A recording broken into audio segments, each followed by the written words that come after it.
2024 के लोकसभा चुनाव के चलते प्रथम चरण के बाद अब द्वितीय चरण के चुनाव संपन्न होने वाले हैं। इसके चलते मध्य प्रदेश के बुंदेलखंड के सागर जिले में बीजेपी प्रत्याशी लता वानखेड़े के पक्ष में प्रधानमंत्री नरेंद्र मोदी ने एक विशाल जनसभा को संबोधित किया और कई बार कांग्रेस पर निशाना साधा।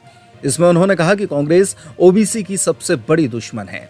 वहीं सभा स्थल के नजदीक कुछ दिन पूर्व विधानसभा चुनाव के दौरान नरेंद्र मोदी के द्वारा रविदास मंदिर का शिलान्यास किया गया था। इसके आधार पर उनके द्वारा इस चुनाव में एससी वोटरों को साधने के लिए बुंदेलखंड क्षेत्र में ये तीसरा बड़ा निर्णायक दौरा माना जा रहा है। हालांकि जिस तरीके से इस कार्यक्रम की तैयारी की गई थी और सभा स्थल पर जितने लोगों के आने की संभावना जताई जा रही थी, उसमें काफी कमी देखी गई है। अब इसके कई सारे मायने निकाले जा रहे हैं।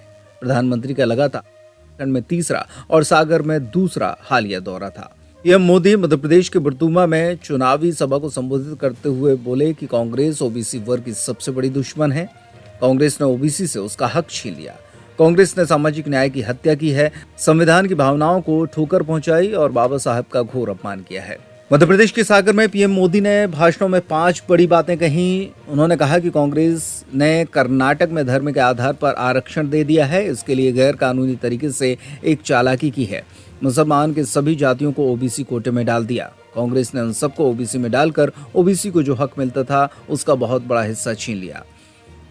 उन्होंने कहा कि कांग्रेस हमारी आस्था पर हमले करती है। अयोध्या में राम मंदिर की प्राण प्रतिष्ठा को ठुकरा दिया। पीएम मोदी ने कहा कि कांग्रेस का हिडन एजेंडा बाहर आ गया है। कांग्रेस इनहेरिटेंस टैक्स लेगी। आपके पूर्वजों ने जो संपत्ति बचाई, जो आपको मिली है, कांग्रेस कहती है कि आप अपनी संतानों को वो संपत्ति नहीं दे सकते। इसके अलावा उन्होंने कहा कि वो मुझसे सवाल पूछते हैं कि 400 पार पर क्यों। मैं जवाब देता हूं कि आप जो हथकंडे अपना रहे हो, दलित, आदिवासी, ओबीसी के आरक्षण चोरी करने का खेल खेल रहे हो, ये खेल बंद करने के लिए मोदी को 400 पार चाहिए। इसके अलावा उन्होंने कहा कि देश के विकास के लिए एक बार और मजबूत सरकार जरूरी है।